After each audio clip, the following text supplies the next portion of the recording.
भूला बिसरा घर।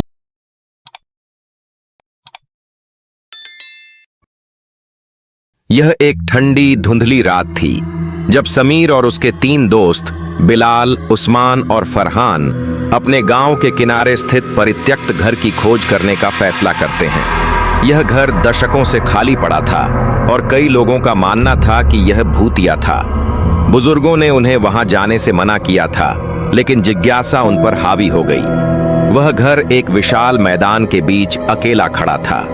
उसकी लकड़ी की संरचना सड़ रही थी, खिड़कियां टूटी हुई थीं और बेलें उसकी दीवारों पर चढ़कर किसी मुड़ी हुई उंगलियों की तरह लटक रही थीं। जैसे ही उन्होंने चरमराते हुए गेट को खोला, ठंडी हवा का एक झोंका आया जिसने उनकी रीढ़ में सिहरन पैदा कर दी।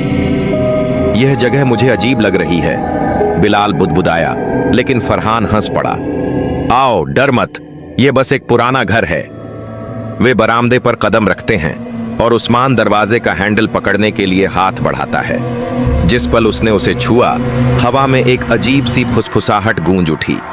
यह इतनी धीमी थी कि वे शब्दों को समझ नहीं सके, लेकिन उन्होंने सभी ने उसे सुना। क्या तुमने वह सुना? समीर ने कांपती आवाज में पूछा। बस हवा का शोर होगा, फरहान ने जवाब दिया, हालांकि उसकी आवाज में भी थोड़ा संकोच था। उस्मान ने दरवाजा खोला और वह जोर से चरमराया, जिससे एक अंधेरा गलियारा दिखाई दिया जो धूल से भरा हुआ था। अंदर की हवा में नमी और सड़े हुए लकड़ी की गंध थी। दीवारों पर पुराने, फीके पड़ चुके चित्र लटके थे, जिनमें मौजूद चेहरे उन्हें निर्जीव आंखों से घूर रहे थे। वे सतर्कता से चलते हैं, उनके कदमों की गूंज गलियारे में फैल जाती है। एक बड़ा सीढ़ी घर दूसरी मंजिल की ओर जाता था, लेकिन उसके ऊपर चढ़ने से पहले ही ऊपर से एक जोरदार आवाज आई। बिलाल घबराकर बोला, यह हवा नहीं थी।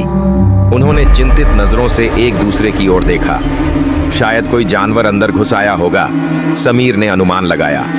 डर को झुठलाने के लिए फरहान सबसे आगे बढ़कर सीढ़ियों पर चढ़ने लगता है। लकड़ी की सीढ़ियां उनकी चाल के साथ चरमराने लगती हैं। जब वे दूसरी मंजिल पर पहुंचे तो उन्होंने खुद को एक लंबे गलियारे में पाया जहां कई दरवाजे थे। हमें अलग अलग होकर कमरों की जांच करनी चाहिए, फरहान ने सुझाव दिया। बिल्कुल नहीं, बिलाल ने विरोध किया। क्या तुमने कभी हॉरर फिल्म नहीं देखी? लोग इसी तरह मारे जाते हैं। फरहान ने उसकी बात को नजरअंदाज कर दिया और पहला दरवाजा खोल दिया।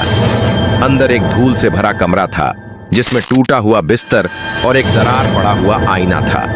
लेकिन जो चीज उन्हें ठिठका देती है, वह आईने पर पड़ा एक ताजा गीला हाथ का निशान था, मानो किसी ने अभी अभी उसे छुआ हो। हमें यहां से निकल जाना चाहिए, उस्मान फुसफुसाया। लेकिन उनके बाहर निकलने से पहले ही गलियारे में एक बच्चे की हंसी गूंज उठी। वे जड़ हो गए।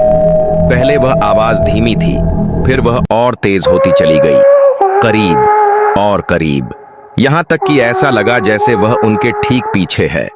उन्होंने तुरंत पीछे मुड़कर देखा, लेकिन गलियारा खाली था। फिर गलियारे के दूसरे छोर पर मौजूद दरवाजा अपने आप जोर से बंद हो गया।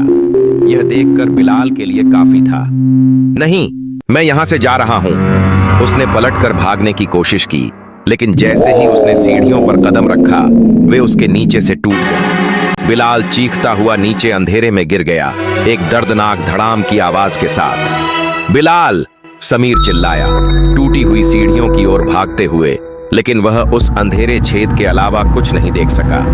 फिर उस अंधेरे में उन्होंने किसी के चलने की आवाज सुनी, लेकिन वे कदम बिलाल के नहीं थे। कोई और छायाओं के बीच घूम रहा था, कोई जो इंसान नहीं था। फिर बिलाल की आवाज आई, धीमी, कांपती हुई। दोस्तों, यहां मेरे साथ कुछ और भी है। इससे पहले कि कोई कुछ कर पाता, एक हाथ, लंबी, हड्डियों जैसी उंगलियों और सफेद, मरी हुई त्वचा वाला, उस छेद से बाहर निकला और टूटी हुई सीढ़ियों की किनारे को जकड़ लिया। यह आखिरी चीज थी जो उन्होंने देखी, इससे पहले कि पूरा घर घने अंधेरे में समा गया। और फिर चीखें गूंज उठीं।